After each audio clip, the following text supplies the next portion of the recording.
Have you ever noticed that some of your biggest life changes didn't come from bold decisions, but from the moments when you quietly did nothing? Maybe you stayed in a job you outgrew because updating your resume felt overwhelming. Maybe you kept talking to someone who drained you because ending the relationship felt too dramatic. Or maybe you simply kept postponing a choice until postponing itself became the choice. This video is about those moments, the ones where you didn't actively say yes, but somehow you still moved in a direction. Today we're exploring the psychology of silent decisions, the choices your mind makes for you when you hesitate, avoid, freeze, or drift. The kind of decisions that slowly shape your path without ever announcing themselves.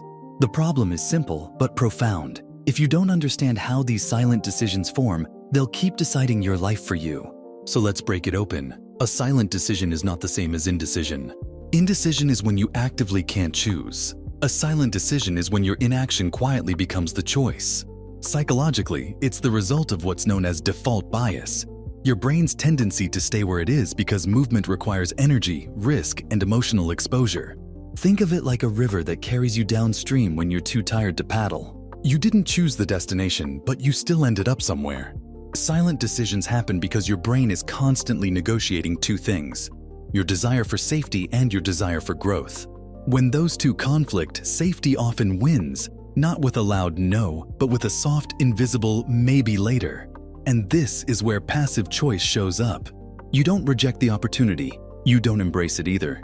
You just step aside and let time decide for you. But there's a deeper layer here. Avoiding a decision isn't just laziness or fear. It's a psychological strategy to manage uncertainty. Your brain is wired to treat uncertainty like a threat, because uncertainty means unpredictability, and unpredictability means potential danger. So when you hesitate, your mind quickly calculates, if I don't know what will happen when I choose, maybe the safest option is to not choose at all. Your brain thinks it's protecting you. And sometimes it is. But often it's protecting you from the very things that would help you grow. Here's a simple analogy. Imagine you're standing on a train platform. The train you want arrives, the doors open, and you hesitate. You're not sure if it's really the right train, or if the ride will be uncomfortable, or if you'll regret getting on. While you hesitate, the doors close. The train leaves. You didn't choose to stay behind, but staying behind became the choice, a silent decision. The danger is that silent decisions accumulate. 1 is harmless. 10 begin to define the shape of your days. Over years, they become the architecture of a life that feels small, constrained, or strangely misaligned with who you want to be. The question is, how do you recognize these silent decisions as they happen? One sign is the feeling of drifting. When you're drifting, you tell yourself, I'll decide soon. I just need a little more clarity. But clarity never arrives because clarity is not something you wait for. Clarity is something you create by taking the first step. Another sign is recurring discomfort. Not pain, discomfort. That subtle sense that something is off but you're not sure what. Maybe it's a heaviness before work, or a tension when you talk to someone, or the slight sense of disappointment when you imagine your future. Your brain is whispering, something here requires attention. When you ignore that whisper, you create a silent decision to maintain the status quo. There's also the avoidance loop. You think about the decision, feel anxiety, distract yourself, briefly relax, and then repeat. Every repetition reinforces the silent choice to stay where you are. But here's the good news. Once you understand how these decisions form, you can interrupt them. Let's start with the first tool in your mental toolkit, the snapshot test. The snapshot test is simple. Imagine a snapshot of your life 3 months from now if you make no decision at all.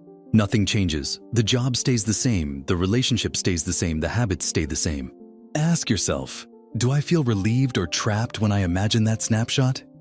If you feel a sense of relief, maybe the silent decision is aligned with your values. It's your intuition telling you the status quo is okay for now.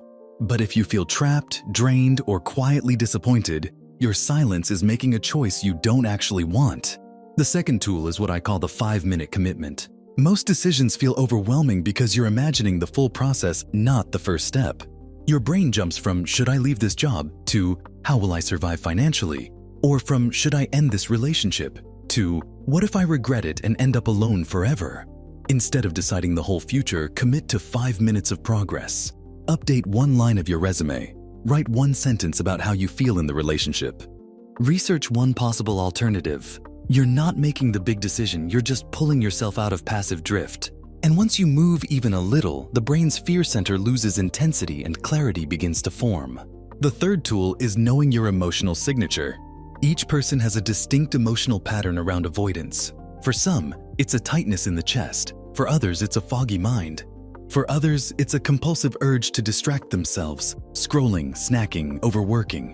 When you learn your signature, you gain a radar for the exact moment a silent decision is forming. You can stop it before it solidifies. The fourth tool is externalizing the decision.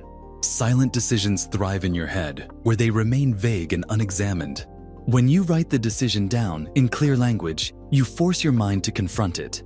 A sentence like, "I am avoiding deciding whether to take this opportunity because I am afraid of failing," has power. Not because it solves the problem, but because it exposes it.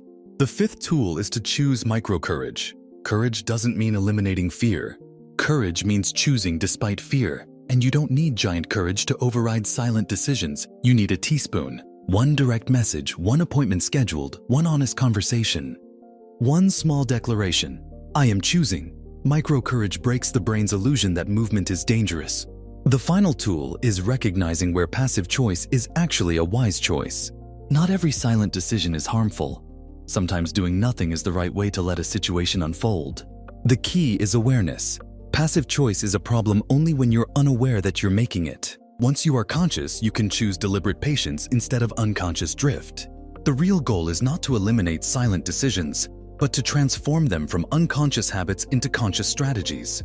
When you understand how your brain uses passivity to manage uncertainty, you stop fearing your patterns and start working with them. You take back the steering wheel, not to drive recklessly, but to drive intentionally.